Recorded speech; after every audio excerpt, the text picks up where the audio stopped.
and our colleague, the director of IFRI, Mr. Bertrand Dehatry, and our guest speaker here, we have Professor Azmat Azra, Professor Bahtiar, and also we have Professor Rafael Kuyochi, and also Prolong Bertrand.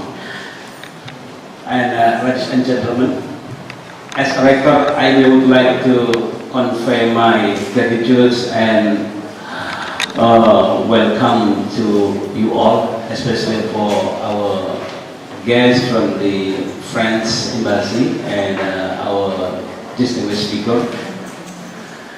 Well, we have here many experts to talk about democracy, Islam, and Sharia in the Indonesian politics. Therefore, I would not to mention a lot about that, but allow me to just briefly mention that last 2 weeks I gave a speech in the State Palace in front of President and ministers. I was talking about the Madinah Charter and its relevancy to Indonesian politics. Based on my research, it's quite interesting for me that what the Prophet Muhammad has done in Madinah is that Madinah Charter, actually, it was not the charter to establish Islamic State, no. But it's like Madinah Chiefdom, and it's addressed to give the solution for the conflict among the communal and religious group, and that's why that what we call Madinah Charter, Piagam Madinah, Madinah Saqifah, is really quite similar to what we find here, that is Pancasila. That it was not the constitution to establish Islamic State, but the state based on plurality. Well, when we are talking about pluralism in Indonesia, there are two kind of ideas. Among the Majelis Ulama Indonesia, that is Indonesian Ulama Council, they don't like the term pluralism. They mean that pluralism identical with syncretism, meaning that when we say pluralism, meaning that we hold the idea that all religions are just identical and the same. But when I open the dictionary, pluralism means the act of plurality. Pluralism means we consider, we accept that there are another religion. Doesn't mean that we agree with the idea, the conviction, but sociologically we accept, we appreciate that there are another religion that exists in Indonesia. So when we read in the Quran, lakum dinukum waliyadin, it is justifies the pluralism that I embrace my own religion and I appreciate you embrace your own religion. So when pluralism then understood in this notion, so pluralism has a root in the Quranic teaching, lakum dinukum waliyadin.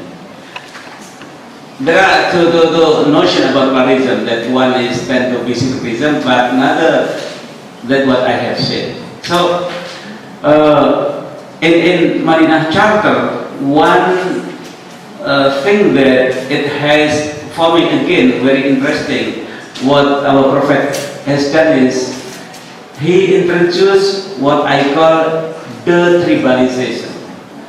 The tribalization. The time, you know, that tribal position existence is quite powerful, which give protection to any people. It's tribalism. Even Muhammad himself was grown up under the protection of the power of tribalism. But when he came to Madinah, he introduced the policy, what I call the tribalization, based on the Madinah Charter, based on the consultation, individual participation, So it is not surprisingly enough when many sociologists, historians like Robert Vela said that what Muhammad introduced by the Madinah Charter, it's too modern by his own time, too modern. Even the written charter, it was 600 before Magna Carta. It was 1,000 years before the American Constitution. So based on this Magna Charter, when I try to just take a look many political development in Middle East countries, in Indonesia, I think that it has little ahistorical when we try to refer to what Quran said, and when I refer to the very basic message of Madinah Charter. But this is story. So when again we are talking about Islam, we may use this normative approach of Islam.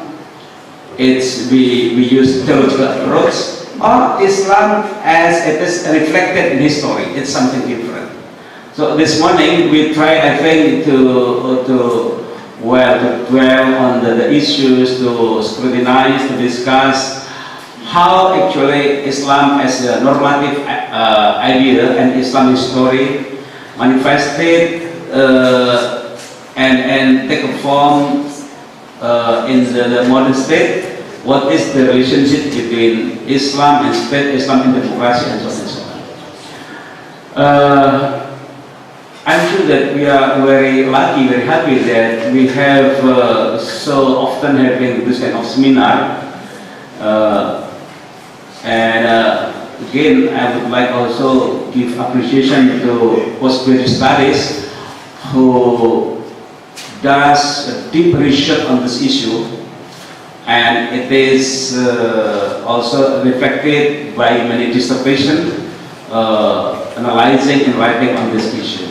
Second thing, I would like to thank to our colleague from the embassy that UN Jakarta now starts establishing new cooperation between UN Jakarta and the embassy to open the French studies. It could be language or culture or politics and so on and so on. And again, it is in the progress effectively.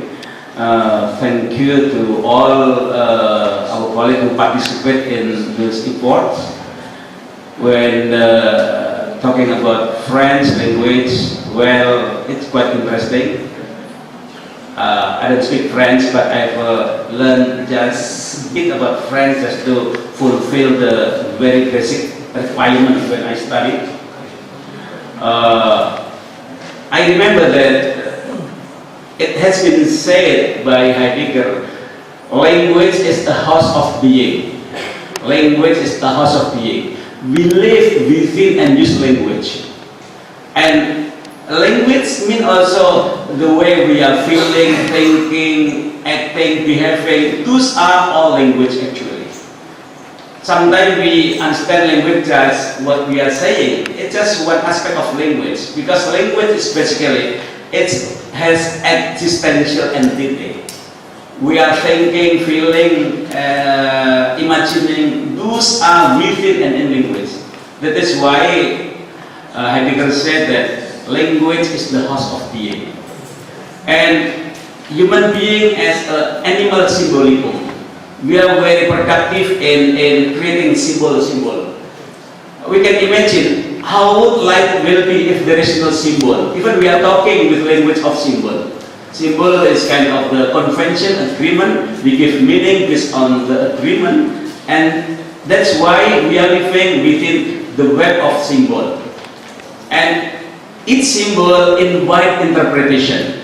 So we live in the jungle of interpretation. We live in the web of interpretation. Even the scripture itself, it's very product where a lot of interpreters invite the scholar to interpret, and never-ending interpretation. Everywhere we meet the symbol, and we always involved in interpretation. Since every language has own soul, and each soul has on the house of culture. So if someone has or knowing two languages, meaning that one has two soul or two houses. If one mastering three languages, meaning that someone has three soul and three the house of culture. Therefore, I'm envy to my colleague who knows very deep French language, Arabic, English, and so on, meaning that they have so many soul, they have so many houses. When someone get tired living in Indonesia, they can easily move to another houses just by reading, imagining, talking, singing in their different language. Yeah, I have so many languages, but it is local language. But at least it gives me one soul and another house, because language is a soul, language is culture, language is a house, language is a friend, and so on and so on. Well, I have here, so should I open using this? Okay. Let's allow me to officially open this seminar by reciting Basmalah. Bismillahirrahmanirrahim.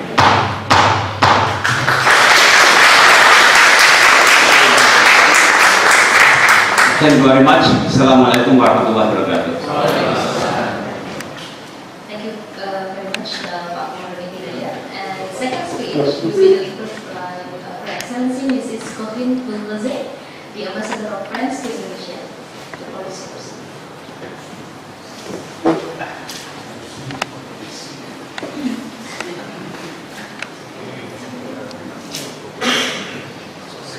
Selamat pagi, Bapak dan Ibu.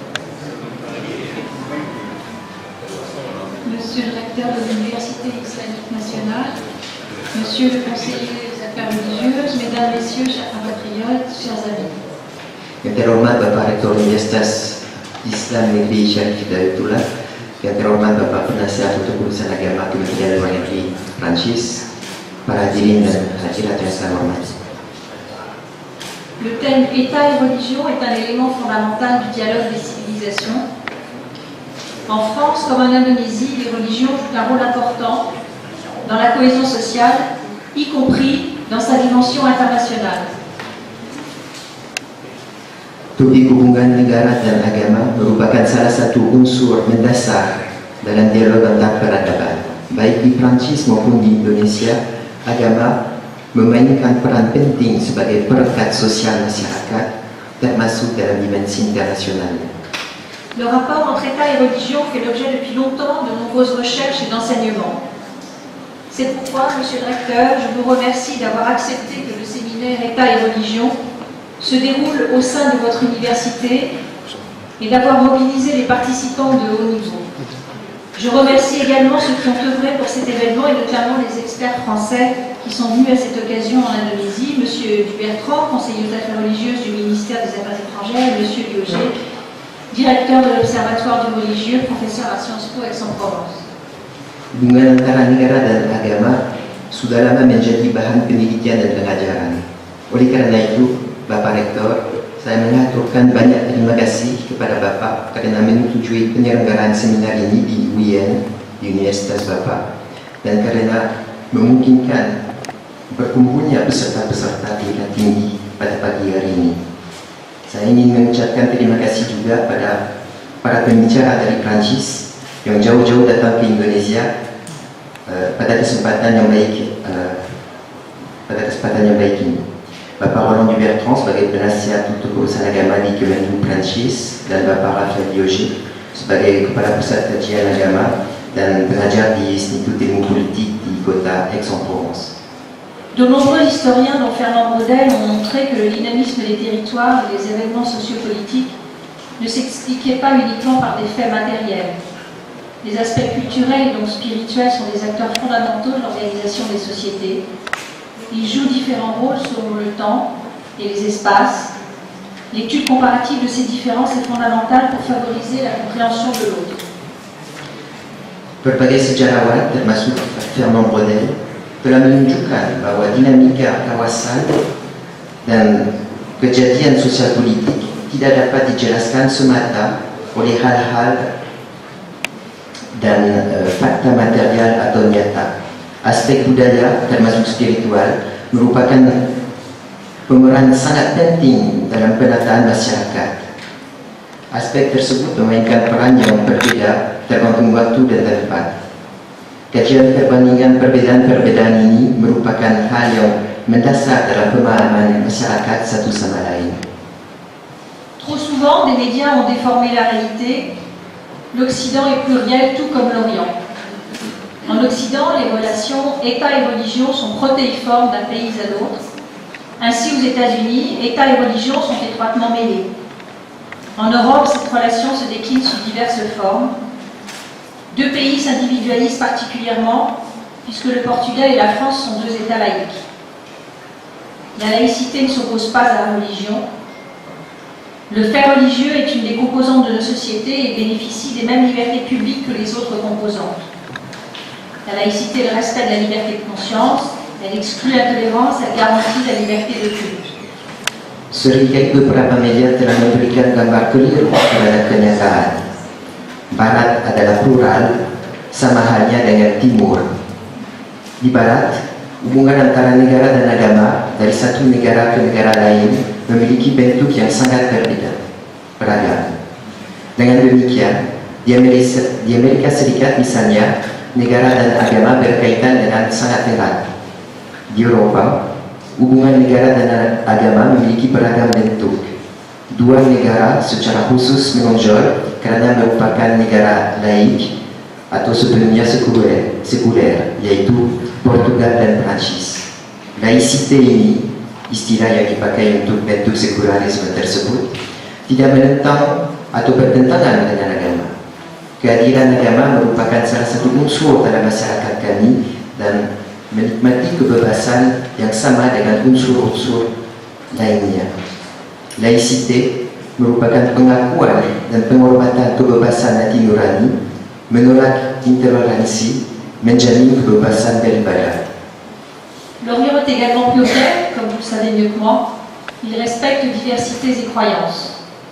La différence, d'où l'intérêt de ce colloque, tient à la manière dont l'État interagit avec elle. Timur adalah plural juga.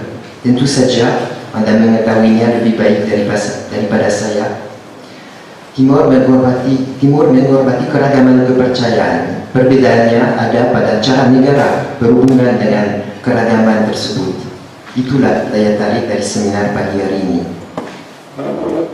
L'Indonésie et la France sont des États multiconfessionnels. Nos États jouent un rôle essentiel pour maintenir la cohésion sociale et garantir la liberté de culte. Ce colloque permettra de mieux comprendre comment nos États respectifs assurent cette mission. Je vous souhaite un fructueux colloque. Indonesia dan Prancis merupakan negara dengan keanekaragaman agama. Negara kita memainkan peran penting untuk menjaga keutuhan sosial dan menjamin kebebasan beribadah. Tujuan seminar ini adalah memungkinkan pemahaman yang lebih baik terhadap cara negara kita masing-masing menjalankan tugas ini. Semoga seminar ini membawa manfaat bagi kita semua. Terima kasih.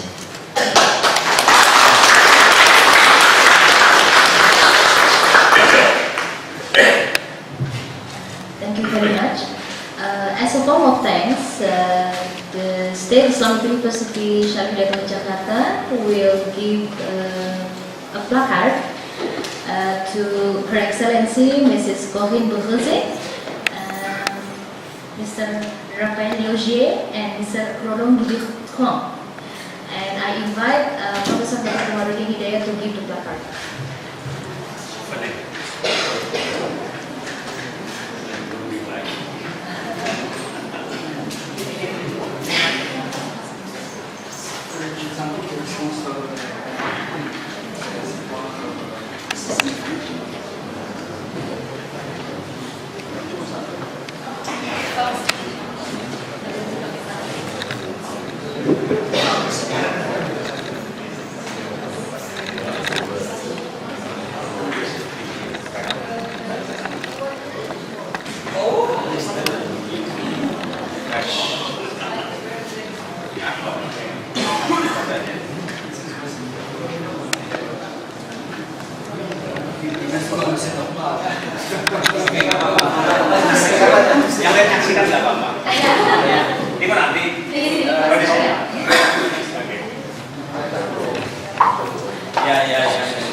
Okay,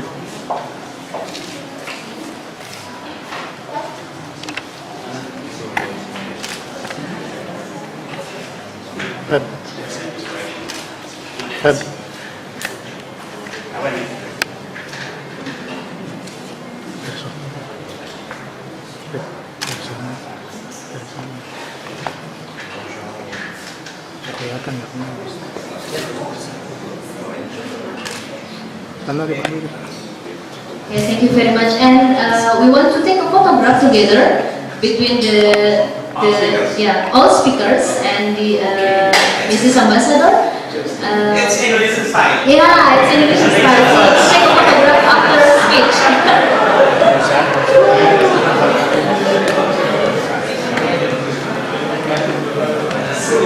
Okay, this is the topic of the program is taking picture. Professor Azumari Azra, Professor Suwito, and Dr. Yusuf Rahman, please to come forward. And I forgot to invite Dr. Jamhari Ma'ruf.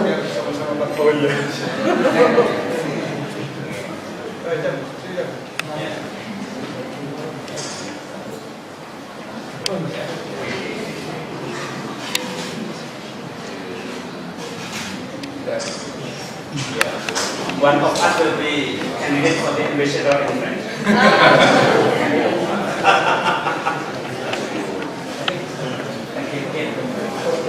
Mr. Wright, thank you very much for organizing this event. No, I think it's great.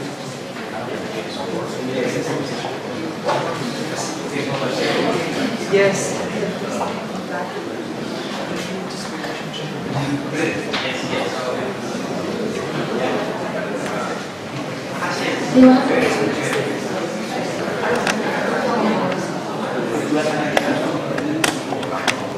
Terima kasih untuk Pak Komarudin Hidayat. Okay, ladies and gentlemen, soon we will start our sessions. Basically, we have two sessions today. First on state policy and government rules vis-a-vis religions, and the second issue on practices of political parties and elites towards religious issues. Therefore, I invite all speakers, Mr. Azumari Azra, Mr. Batir Effendi, Mr. Roland Dubuffon, and Mr. Raphael Yogie to come forward, and I invite Mr. Ayam Udriza as a moderator to lead the discussion.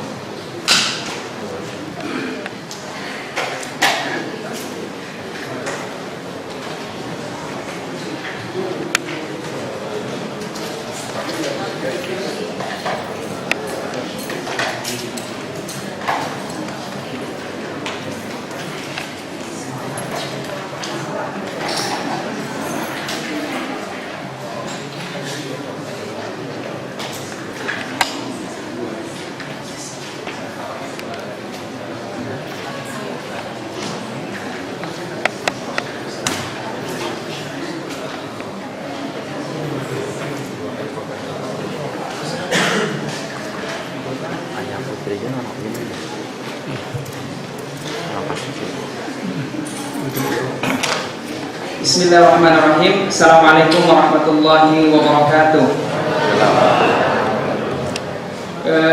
Bonjour mesdames et messieurs, et surtout bienvenue l'ambassadeur de la France au sein de notre université in Jakarta.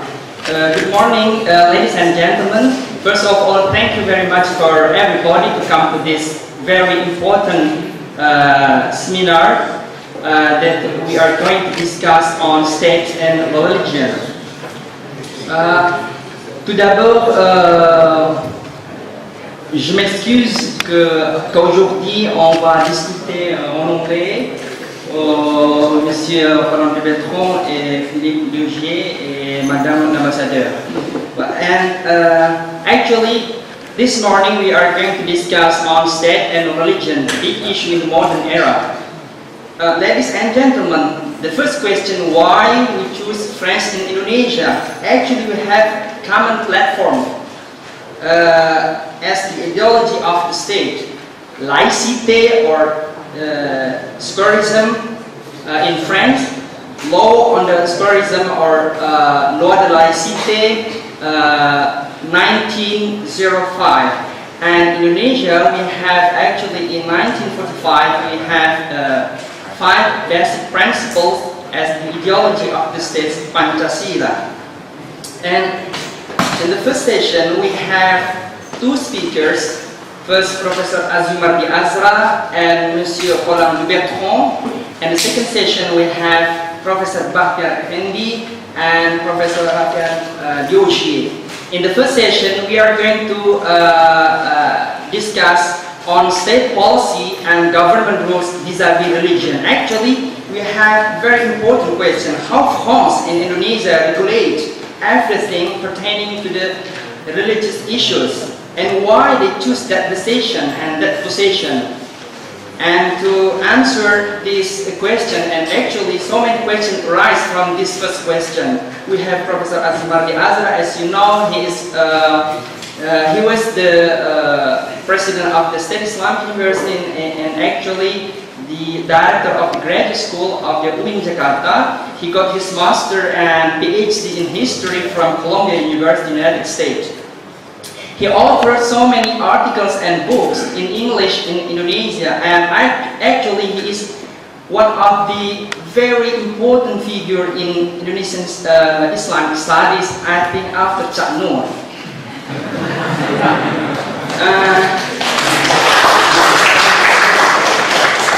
And he is going to deliver his speech on Indonesian Islam, democracy and Sharia. And the second speaker is Monsieur Roland Bertrand. He got his master in public law, and he was alumni of the French National School of Public Administration. For your information, ENA, École Nationale d'Administration, is very reputed university in France that all of the alumni become very important figure in the French government. And actually, when I was in France for almost 7 years, I saw his face very often on the television because he appeared always on the television speaking on the state and religion. So we have very prominent guest speaker from France. So without taking much time, I give the first to Monsieur Roland Bertrand to deliver his speech, and everybody not on for 30 minutes, please. Thank you very much, Mr. Moderator. And I want to thank first, of course, the French Embassy and the University, the UIA in Jakarta, for organizing this event today. For us, it's very important because I think that the willingness of the French government is to have with Indonesia a permanent dialogue on these matters about the relationships between the states and the religions. We began, in fact, in 2004, and the idea was that in our political and cultural dialogue, it was an important issue to address the differences and the similarities between our two systems, and we really want to continue having each year conferences or exchanges of experts on this matter. I am the advisor for religious affairs of the Ministry of Foreign Affairs in France, and I wish to speak this morning more about French diplomacy and religions. But having said that, I have to speak too, and I will try about the French system for a better understanding of our external policy on this matter, and that will be exactly my issue. How do we make the conciliation between the separation, which is our system of relationship between the state and the religion, and taking into consideration the religious factors in the international relationships. in introduction, I will say, you know that as it was said here, that by the law of 1905, the French system of laïcité was built of separation between the states and the churches, we say. It means, in fact, all the religious organization. It was the result of a long process, and some French historians say that all this began with a religious war during the 16th century between the Catholic and the Protestants, and with quite big disasters at this time, and a third sector beginning to appear, telling that it was important to try to preserve a kind of autonomy of politics or political power towards religions. The French Revolution, of course, was an important moment for that, with the civil constitution of the church. At this time, it was the first intent of a new organization of the relationships, the traditional relationships between the states and the religions. And this long evolution arrives to 1905 with the separation. It was not in a theoretical context, it was in a very practical and historical context of our country, because during a long time the Catholic religion was the dominant religion of the country, with a strong and traditional articulation with the kingdom and the state, including after the monarchy. And 1905, it's a new system breaking first all these permanent links between the Catholic Church and the government. And in this case, the system was that